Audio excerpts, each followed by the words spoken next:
আমাদের মতামত আমরা খুব পরিষ্কার বলেছি এবং এটা আমরা বলেছি যে এটা অত্যন্ত গভীরত কাজ হয়েছে এবং এটা খুব উদ্বেগজনক।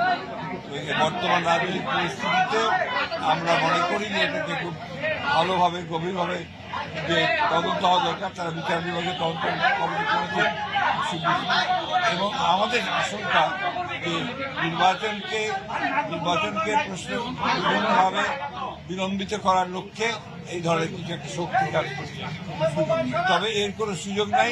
নির্বাচন একই সময়ে আপনার যেটা শিডিউল ঘোষণা করা হয়েছে সেই শিডিউলেই নির্বাচন ঘোষণা হয়েছে এবং সেটা আমাদের যে প্রধান উপদেষ্টা তিনি সেটাই একই কথা বলেছেন যে আমাদের সঙ্গে একমত।